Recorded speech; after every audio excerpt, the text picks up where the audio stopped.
जय हिंद मेरे प्यारे बच्चों, आप सभी का स्वागत है सिग्मा के ऑनलाइन क्लास में। और आज के इस क्लास में हम देखने वाले हैं फ्रिंज चौड़ाई नापकर प्रकाश की तरंगदैर्घ्य ज्ञात करना। यानी ये जो चैप्टर हम लोग पढ़ रहे हैं ये व्यतिकरण है आपका, और इसमें हम लोग ये लास्ट हेडिंग पढ़ रहे हैं फ्रिंज चौड़ाई नापकर प्रकाश की तरंगदैर्घ्य ज्ञात करना। तो देखो कैसे इसको हम लोग पढ़ सकते हैं, कैसे इसके हम लोग ज्ञात कर सकते हैं कि फ्रिंज की चौड़ाई नाप की तरंगदैर्घ्य कैसे ज्ञात करें, इसके लिए सूत्र का स्थापना कैसे करेंगे। इसके लिए हम लोग सबसे पहले मानते हैं कि एक क्या है, हमारे पास एक बिंदु आकृति की एक प्रकाश स्रोत यस है। एक बिंदु आकृति का प्रकाश स्रोत क्या है, यस है। और यहां से निकलने वाली जो भी प्रकाश की तरंगे हैं वो समान आवृत्ति से आगे की तरफ बढ़ रही है। और यहाँ पे हम एक पर्दा ले लिए और इस पर्दे में एक छोटा छोटा सा क्या करते हैं, छिद्र कर देते हैं। और ये छिद्र क्या होता है, एस से समान दूरी पे लेकिन थोड़ा सा ऊपर और नीचे स्थित होते हैं। ये इस छिद्र को हम लोग मानते S1 है, ये क्या आपका S2 है। इन दोनों के जो बीच की दूरी की बात कर रहे हैं ये क्या होता है, D होता है। स्मॉल d मान लेते हैं कि दोनों स्लिटों के बीच की दूरी क्या स्मॉल d है। और इसके जस्ट आगे कुछ दूरी पे एक और पर्दा ले लेते हैं जहां पे फ्रिंजें क्या होती हैं, प्राप्त होती हैं।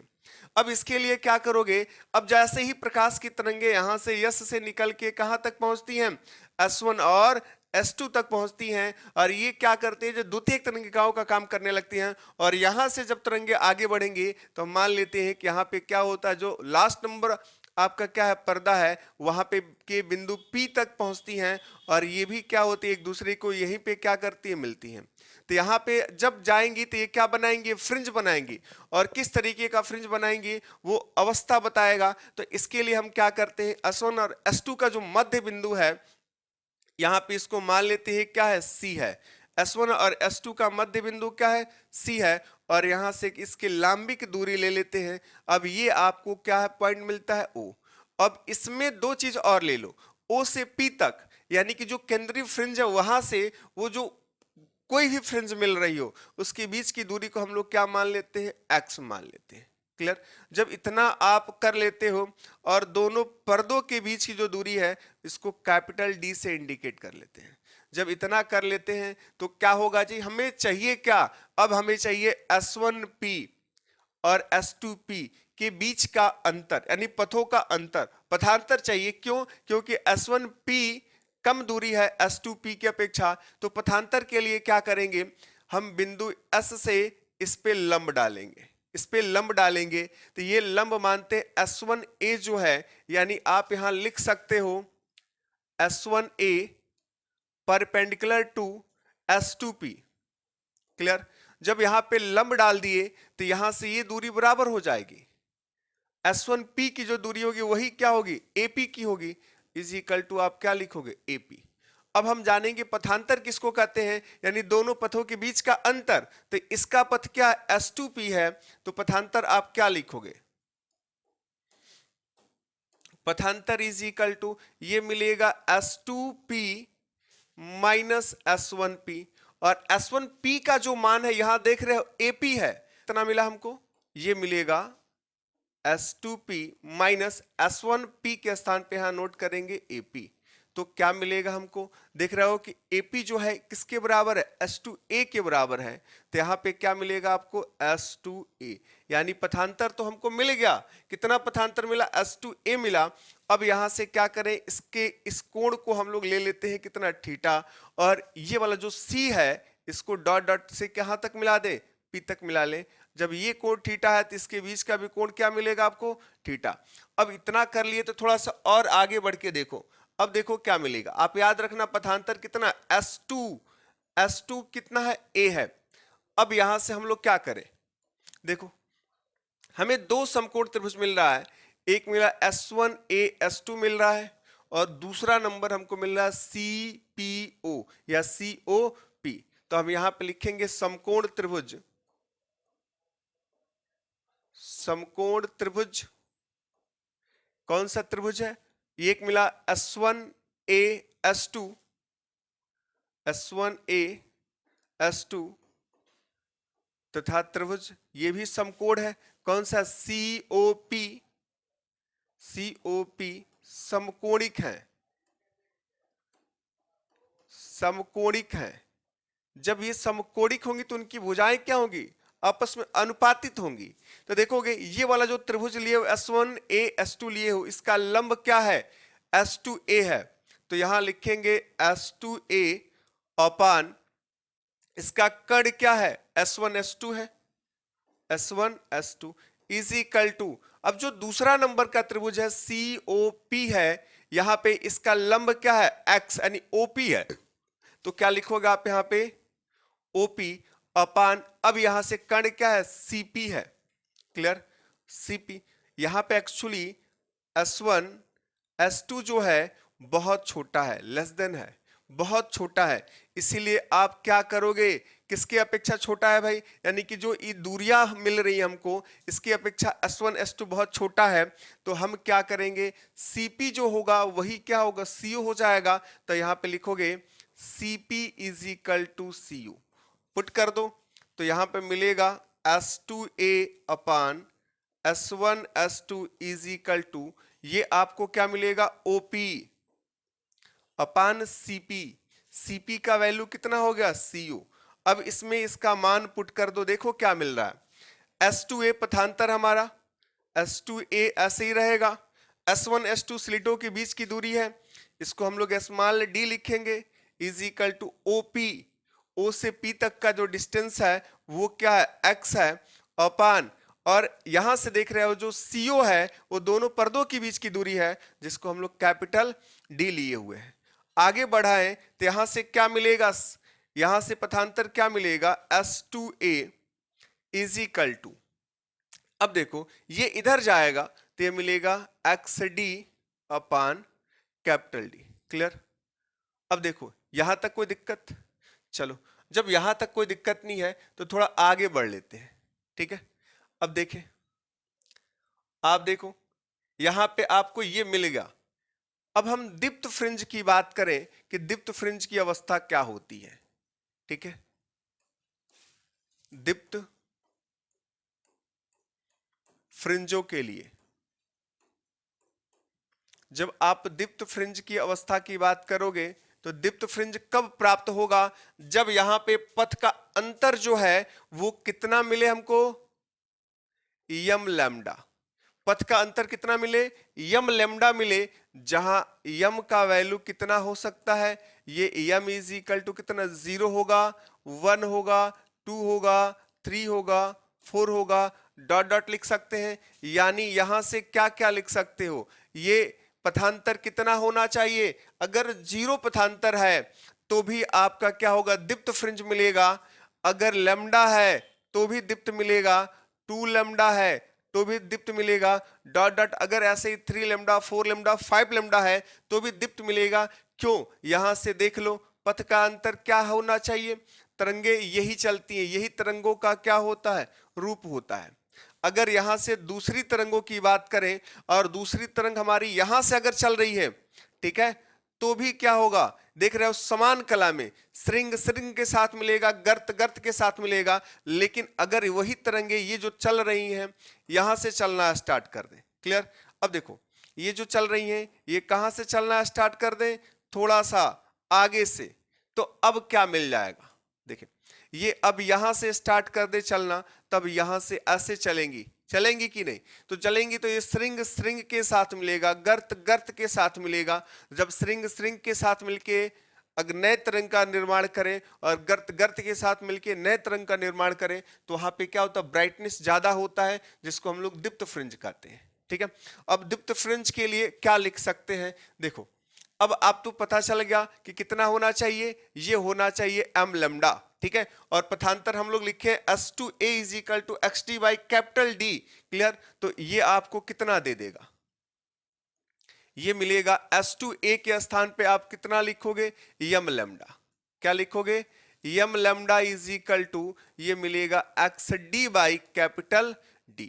ये क्या मिला आपको, ये मिला दीप्त फ्रिंज की अवस्था मिला। इसके लिए फ्रिंज की जो लंबाई होगी वो कितनी हो जाएगी, ये देखो ये मिलेगा x इज इक्वल टू क्या, x इज इक्वल टू, इधर लिखोगे तो ये मिलेगा m लैम्डा कैपिटल D अपान स्मॉल d।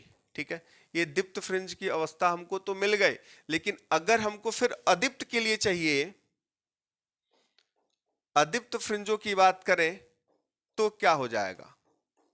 अदीप्त फ्रिंजों के लिए जब अदीप्त फ्रिंज की अवस्था का वर्णन करोगे तो इसमें क्या होना चाहिए? यहाँ पे जो पथांतर है, जो S2A है, उसका वैल्यू हम लोग लिख सकते हैं m-1/2 इंटू कितना? लेमडा। यानी यहाँ पे m का जो वैल्यू है वो 1 मिलेगा, 2 मिलेगा, 3 मिलेगा, 4 डॉट डॉट करके लिख सकते हो। यानी अब जो पथ का अंतर है, देखो तरंगे हम कैसे लेके चल रहे थे, ऐसे चलती हैं, और अब पथ का अंतर क्या हो? यहां से हो, आधे से शुरू हो रही हो, तो क्या लिखेंगे? थोड़ा सा ध्यान से देख लो। देखो यहां से जब चलेंगी, ठीक है, ऐसे चल रही हो, तो आधे से जब शुरू होके चलेंगी तो क्या होगा? अलग अलग कलाओं में मिलेंगी एक दूसरे के साथ, तब यहाँ पे क्या होगा? अदीप्त की अवस्था प्राप्त होगी। तो अदीप्त के लिए क्या लिखोगे? आपको बताया गया कि यहाँ पे पथांतर कितना होना चाहिए? m-1/2 into lambda. जब यहाँ पे इतना पुट करोगे तो ये क्या दे देगा? देखो पथांतर S2A, S2A के स्थान पे हमको इतना पुट करना है, तो लिखेंगे कितना? m-1/2 इंटू कितना? ये हो जाएगा आपका लेमडा, और ये मिलेगा आपको इजिकल टू, ये मिलेगा एक्स डी अपान कैपिटल डी। ठीक है, अब इसको x का वैल्यू यहां से निकालना हो तो क्या निकालोगे? ये पॉइंट तो इधर चला गया आपका भाई, तो ये लिखेंगे m-1/2 into lambda D upon small D. ये क्या होगा? अदीप्त फ्रिंज की अवस्था के लिए ये क्या होगा? फ्रिंज की जो लंबाई होती है वो मिलेगी। अब आपसे ये पूछ रहा था फ्रिंज की चौड़ाई ज्ञात करनी है, तो फ्रिंज की चौड़ाई कैसे ज्ञात करेंगे? तो इसके लिए हम यहां से आगे की तरफ बढ़े थोड़ा सा। देखो अब देखो इसमें क्या करेंगे? अब फ्रिंज की चौड़ाई की बात करें तो ये मान लेते हैं कि हमारे पास क्या है? ये mv। यहां पे देखो ये हमारी क्या है? ये फ्रिंजे हैं,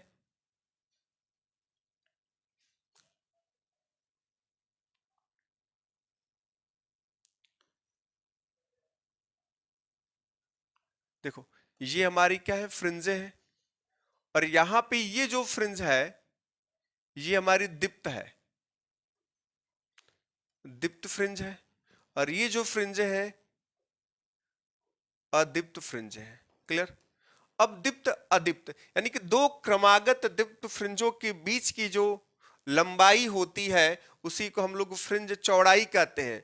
तो मान लेते हैं कि हम दीप्त के लिए कर रहे हैं, चाहे अदीप्त की बात करें, तो दोनों के बीच का जो अंतर होगा यही आपका क्या कहलाता है? हम इसी को कहते हैं चौड़ाई। और कौन सी चौड़ाई? दीप्त फ्रिंज की चौड़ाई या अदीप्त फ्रिंज की चौड़ाई, दोनों की चौड़ाई क्या होती है? समान होती है। यानी फ्रिंजों की चौड़ाई ज्ञात करनी है तो क्या चाहिए हमको? सबसे पहले अभी ऊपर से दिखाया गया है, एक बार देख भी लो। यहां से हम सबसे पहले क्या देखे हैं? ये अदीप्त के लिए था, और ये जो पॉइंट हमको मिला था ये दीप्त के लिए था। ठीक है, अब अदीप्त के लिए हम लोग एक बार देखें तो यहां पे दीप्त के लिए देख लें, तो दीप्त के लिए देखोगे तो क्या मिलेगा? देखो ये x is equal to m lambda D upon small D लिखे हो तो यहां से क्या मिलने वाला है? देखो देखें, अब हम बात करें mv दीप्त फ्रिंज अगर हमारी हो तो इसको हम लोग लिख सकते हैं xm। xm is equal to, ऊपर आप लिखे थे x इज इक्वल टू कितना? m, तो यहां पे क्या लिखेंगे? m, और ये होगा lambda capital D upon small D. ठीक है, चलो इसको इक्वेशन नंबर 1 ले ले, और इसके जस्ट आगे बढ़ोगे, अगर ये mv है तो ये क्या होगी? m+1v हो जाएगी, तो इसको क्या लिखेंगे? x m+1, m+1। ठीक है, इज इक्वल टू, यहां पे m के स्थान पे m+1 मिलेगा, ये मिलेगा lambda capital D upon small D. अब हमको फ्रिंज चौड़ाई चाहिए। फ्रिंज चौड़ाई क्या होगी? दोनों के बीच का जो अंतर होता है वही फ्रिंज चौड़ाई होती है, जिसको हम लोग W से इंडिकेट करते हैं। तो W इज इक्वल टू मिलेगा x, W is equal to हमको क्या मिलेगा? यहां पे देखो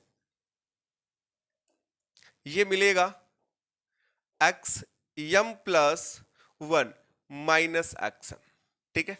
तो ये आपको क्या मिला, W is equal to X M plus one का वैल्यू कितना है, M plus one into lambda capital D upon small D, और यहाँ पे माइनस इसका वैल्यू क्या है small M lambda capital D upon small D. Clear. अब इसका मल्टीप्लाई कर दो, तो मल्टीप्लाई करोगे तो क्या मिलेगा, देखें जब मल्टीप्लाई करते हैं तो क्या मिलेगा, यहां से ये मिल जाएगा आपको W इज इक्वल टू ये मिलेगा M lambda capital D upon small D और plus lambda D upon small D, minus पहले से था M lambda capital D upon small D, ये माइनस ये प्लस कैंसिल होगा, तो W इज इक्वल टू क्या मिला, lambda capital D upon small D. अब यहां से हम क्या करेंगे, फ्रिंज की चौड़ाई याद करके तरंगदैर्घ्य याद कर सकते हैं। ठीक है, तो अगर तरंगदैर्घ्य का सूत्र डायरेक्ट लिखना चाहते हो यहां से, तो ये मिलता है लेमडा इज इक्वल टू ये हो जाएगा W स्मॉल डी अपान कैपिटल डी। यहां से इस सूत्र से हम लोग तरंगदैर्घ्य ज्ञात कर सकते हैं जब क्या हो, दीप्त फ्रिंज यानी दो क्रमागत दीप्त फ्रिंजों के बीच का अंतर ज्ञात हो या अदीप्त फ्रिंजों के बीच का अंतर ज्ञात हो, तो हम लोग यहां से इसका सूत्र ज्ञात करके यहां से जो हमको ज्ञात करना था, प्रकाश का तरंगदैर्घ्य ज्ञात करना था, वो ज्ञात कर लेंगे। ठीक है, कोई दिक्कत है यहाँ पे। लेकिन अगर यहां से कह दे कि कोणीय दीप्त फ्रिंज की चौड़ाई ज्ञात कीजिए, तो जब कोणीय की बात करता है तब क्या लिखोगे, देखो जब कोणीय दीप्त फ्रिंज की बात करने लगे तब हम लोग यहां पे लिखेंगे ये हो जाएगा आपका theta M is equal to ये मिलेगा X M upon capital D.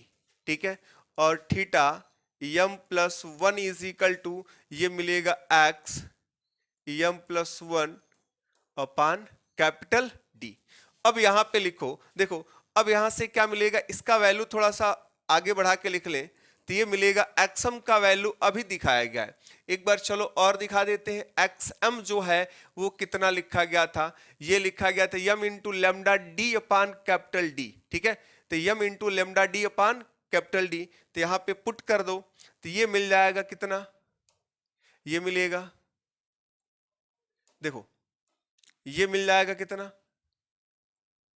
यम into capital D lambda upon small D, और कुल का बटा तो डी है, ये डी से डी क्या होगा कैंसिल, ये मिलेगा theta M is equal to M lambda upon D.